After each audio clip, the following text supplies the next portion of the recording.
And welcome to another edition, another episode of winemastery.co.uk. My name is John Lightfoot, this is John Murphy. And we're here to tell you all about wine, hopefully help you find the wine that you will absolutely love. Somewhere there's a wine out there just for you. So, this episode is all about pudding wines. Yep. There's a previous episode, there'll be a link below which to tell you where that is. But we're extending the repertoire. You call it what you want, John. I'm good at German. Obviously. They'll leave it there for now. So, yes, let you have more to choose from. So, the first one is... We are going for, well, they're all Muscat, but we're going for a French Muscat, yes. I spoke in German then, really. There we go. I know. I was thinking, and this is we've tried things from Delas before, which of course are the winemakers. But yeah, this is their Muscat, their version of a sweet wine or a pudding wine, which I thought we might just have a go at. Okay. And that's quite a light lemony colour for a pudding wine. Light straw. Yes, definitely. Cream go now, eh? But yeah, usually pudding wines do have they can be a little bit darker. Yeah. So it's quite unusual. Yeah. But it's deeper, more golden. Yes. Yeah. Oh look, hey. Every day it gets better. Every day. I've created a monster. Let's have a go at that. I use my right nostril. You right? Yes. Reminds me of a sweet. Yes. There's quite a lot going on in that. It reminds me, it's quite light and lemony. Yeah. There's a kind of lemon flavour in there, and I think the sweet you're thinking of is those Parma violets. Oh, yeah. Do you remember when? Yeah. Those little. Well, it certainly wasn't a leather three-piece. You won't believe what I have to work with him. But it's also got, and which they do say is kind of typical of a Muscat. It's like a rose petally smell, but that might be the Parma violet-y. Oh yeah. Yeah. I think. But that's quite an interesting, because there's quite a lot going on in there, and that's I like that.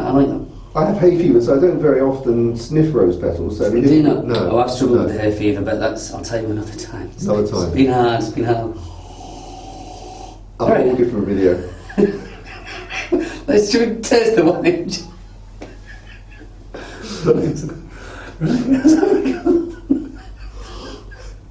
Well, it smells delightful. I can't believe you said that. Right, I'm going to have a taste of this, John. Have you tried a little taste? Yes.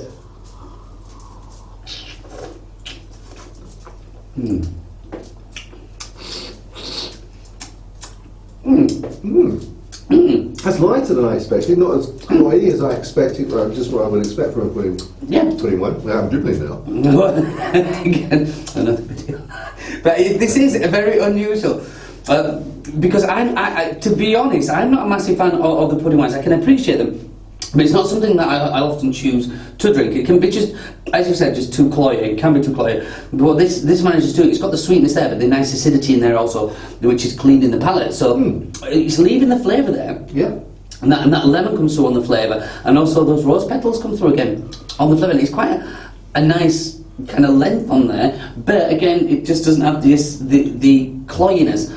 So that would be actually something that I could enjoy. Well, I could, and you would savour it. You obviously just wouldn't knock this back, would you? And you'd probably not want many glasses. No, but and again, they tend to do all 90% of the pudding wines do come in half bottles, but they also tend to be a little bit stronger as well. So this is on at 15%. Is it? Wow. So you wouldn't want to drink too many of them. Well, it depends how the party's going. Well, I guess. Yeah, I guess. But no, I'm liking that. I'm impressed with it, actually. Yeah. Now, I know in the past you said that obviously it's called a pudding wine, but you've said that you quite enjoy cheese with pudding wine. Yes, definitely. See, it's that classic combination. Like, I mean, you could match this with something sweet, and that would go like a lemony cheesecake, because the lemon in there, I think, will pick each other out, and that will cut through the kind of the richness of it. So that would work very well. But I always, personally, if I was going to be having pudding wine, it'd always be with a cheese board, because it's that classic combination of the saltiness in the cheese, and the sweetness of the pudding wine just work so well together. But that's when you can get carried away, because, you know, at the end of the meal, and you think, you know, a cheese board, you think, I might not finish all this. But when you've got something like that and you match it with that, you just go in for it, and it becomes quite gluttonous, doesn't it? But you've got to treat yourself. Well, I say that, I've got to stop treating myself. That's why I've got the waistcoat on, so I hold it all exactly, yeah. That's why I always wear black. But no, that's a nice one to start on. Now, John, what about a price on that? Yeah. Okay.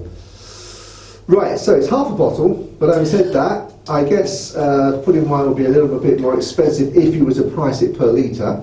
Yes, yeah. Yeah. So I'm going to put this at, I'm going to go for $8.99. We're about with that one. It's Am I? $12.99. Is it? It is. But Jesus! I know. Imagine that's Imagine! Bit out. That's not like you. You are 30% out. That's not like you at all, is it, John? 50% out if you look at it the other way. Yeah. Going up rather than going down. Okay. I'm going to drink my wife. So, whoa, I am out. You are, and that's very unusual for you. But mind you, it's something that you've probably not had a lot of experience with. We've only tasted one lot of sweet wines. We have, and I think that when the back of my mind was, I was surprised that they were, because I was expecting them to be very expensive, and I was surprised that, I remember thinking that I was surprised at the cost being so low. Right. That's what I thought. So that perhaps has made me undershoot. But even with that, I probably would have gone at $10.99. Okay. Well, you won't be far off at $10.99. No, 20%. Okay. Well, that one, I've enjoyed that one so far, so I reckon we should have a look what number 2 is going to hold. Fantastic. Well, we'll see you in part 2 for number 2. See you then, When I say number 2, I mean... And a delicious wine which is going to be placed at number 2. See you there. Chin chin.